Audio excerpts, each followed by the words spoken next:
ഇന്ന് അല്ലുമോൻ്റെ സ്കൂളിൽ annual day programme ആയിരുന്നു ട്ടാ. ഞങ്ങള് രാവിലെ തന്നെ പോണമെന്ന് വിചാരിച്ചിരുന്നു. പക്ഷെ നമുക്കുള്ള ഫുഡൊക്കെ നമ്മൾ കൊണ്ടുപോകണം. അതുകൊണ്ട് തന്നെ അതൊക്കെ ഉണ്ടാക്കാൻ വേണ്ടി നിന്നപ്പോഴത്തേനും ലേറ്റായി. എന്നാലും ഞങ്ങളവിടെ എത്തിയിട്ടുണ്ടായിരുന്നു ട്ടാ. ഈ ഇനാഗ്രേഷൻ്റെ ടൈമിൽ ഞാനവിടെ ഇല്ലായിരുന്നു. പിന്നെ അത് ഈ വീഡിയോ മിസ്സിൻ്റെ അടുത്തുനിന്ന് ചോദിച്ചതായിരുന്നു. ഈ ടൈമിലൊക്കെ പോകണമെന്ന് വിചാരിച്ചിരുന്നു. പക്ഷെ സാഹചര്യം കൊണ്ട് പറ്റിയില്ല. പിന്നെ അസാനുവിനേറ്റ് മാറ്റി ഒരുങ്ങി കെട്ടി ആവണ്ടേ. അങ്ങനെ ഏതായാലും വീഡിയോ മിസ് അയച്ച് തന്നു. അതുകൊണ്ട് അത് ഇതിൽ ആഡ് ചെയ്യാൻ പറ്റിയിട്ടാ. പിന്നെ അവിടെ എത്തിയാൽ ആദ്യം കണ്ട ജിൻ്റപ്പനെയാണ്. ഓൻക്ക് അറബിക് ഡാൻസ് ഉണ്ട്. അതിന് റെഡി ആയി നിൽക്കണം. അല്ലുമോനെ ഞാൻ ചെന്നാരേട്ടാ മാറ്റിച്ച്. ഓൻക്ക് ഭയങ്കര നാണാണ്. അസാന് ഫുള്ള് ഓണായിരുന്നു. പക്ഷെ അല്ലുമോൻ കളിക്കോ ഇല്ലേ എന്നുള്ള ചെറിയൊരു ടെൻഷൻ എനിക്കുണ്ടായിരുന്നു. അങ്ങനെ കളിയും കാര്യങ്ങളൊക്കെ തുടങ്ങി. ഇത് വെൽക്കം ഡാൻസ് ആണ്. ഈ ഡാൻസ് നല്ല രസമുണ്ടായിരുന്നു. ഈ ഡാൻസ് എന്നല്ല മൊത്തത്തിൽ ഇവിടെ ഉണ്ടായിരുന്ന പരിപാടിയൊക്കെ നല്ല അടിപൊളിയായിരുന്നു കേട്ടോ. ഓവർ ടൈമൊന്നും ഉണ്ടായിട്ടില്ല. കുറച്ച് ഒരു വൈകുന്നേരം 4:30 ആയപ്പോഴത്തേന് പരിപാടി കഴിഞ്ഞിട്ടുണ്ടായിരുന്നു. പക്ഷെ ഉള്ള പരിപാടിയൊക്കെ ഒന്നിനൊന്നും മെച്ചായിരുന്നു.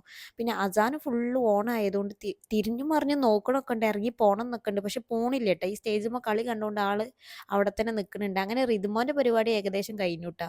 ഇനി അല്ലുമോൻ്റെതാണ്. വല്യമ്മോന് പണ്ട് അംഗനവാടിയിൽ ഇതേപോലെ സ്റ്റേജിന്മേൽ കയറിയിട്ട് കളിക്കാതെ നിന്ന് ഇറങ്ങിപ്പോകുന്നത് എൻ്റെ മനസ്സിലുണ്ടായതുകൊണ്ട് ചെറിയൊരു ടെൻഷൻ ഉണ്ടായിരുന്നു. പക്ഷെ അവന് നല്ല അസലായി കളിച്ചു. ഇതിനിടയിൽ ഞങ്ങൾ ഫുഡ് കഴിക്കാൻ പോയി. ഇവിടെ ഒരാൾ പൊതിച്ചോറ് കൊണ്ടു നിൽക്കുന്നു കേട്ടോ. ഞാൻ ഇൻ്റേത് അങ്ങോട്ട് മാറ്റി ചോൽതിന്ന് കൈയിട്ട് വാരി കണ്ട കഴിച്ചത്. അങ്ങനെ എല്ലാവരും ഉണ്ടായിരുന്നു. ഉമ്മയും ഞാനും ഞങ്ങളെല്ലാവരും കൂടി ചോറുന്നു. ഇതൊക്കെ കഴിഞ്ഞ് വന്നപ്പോൾ സ്റ്റേജിന്മേൽ ആരും ഇല്ലെന്ന് കണ്ടപ്പോൾ കുട്ടികളൊക്കെ കൂടി നമുക്ക് പാനി കയറിയിട്ടുണ്ടായിരുന്നു കേട്ടോ. അപ്പോൾ അല്ലുമോനും കയറണം, അസാനുവിനും കയറണം. അസാനുവിൻ്റെ ഒരു ആഗ്രഹം വെച്ചിട്ട് ഓൻ അങ്ങോട്ട് കയറ്റി വെച്ച് കൊടുത്തിട്ട് അല്ലുമോൻക്ക് പിന്നെ അതൊക്കെ ഇതിന് മുമ്പ് ചെയ്ത് പരിചയം ഉണ്ടല്ലോ. അയിമ്മ കയറിയപ്പോൾ അസാനും അല്ലൊക്കെ ഭയങ്കര ഓണായിരുന്നു. പിന്നെ പരിപാടി വീണ്ടും തുടങ്ങി. ഒപ്പനൊക്കെ നല്ല രസമുണ്ടായിരുന്നു കേട്ടോ. ആ കുട്ടികളെ എനർജിയൊക്കെ നല്ല അടിപൊളിയായിരുന്നു. അങ്ങനെ ഓരോ പരിപാടിയും കഴിഞ്ഞു. പിന്നെ ഈ പ്രോഗ്രാമിൻ്റെ തുടക്കത്തിൽ മിസ്സുമാരൊരു സോങ് ഉണ്ടായിരുന്നു. അതെനിക്ക് വീഡിയോ എടുക്കാൻ മറന്നുപോയി. എൻഡിങ്ങിലും മിസ്സുമാരൊരു സോങ് ഉണ്ടായിരുന്നു. അത് ഞാൻ കറക്റ്റായി വീഡിയോ എടുത്തിട്ടുണ്ടായിരുന്നു. എന്തായാലും എല്ലാ പരിപാടിയും അടിപൊളിയായിരുന്നു കേട്ടോ.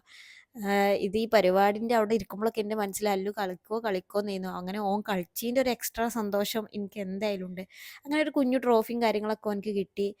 അതിന് അസാനും ഓൻ അതായിട്ട് വരാൻ കാത്ത് നിൽക്കുന്നു. തല്ലുംപിടിയും തിരക്കും കാര്യങ്ങളൊക്കെ ആയിരുന്നു. ഇതൊക്കെ കഴിഞ്ഞതിന് ശേഷം ഞങ്ങൾ പെട്ടെന്ന് തന്നെ അവിടെ നിന്ന് ഇറങ്ങി. അസാനുവിന് ആ ട്രോഫി കണ്ടിട്ട് ഭയങ്കര ഇതായിരുന്നു കേട്ടോ. പിന്നെ വേഗം പോന്നു. അത്ര ഉള്ളൂ. Tata bye bye, see U.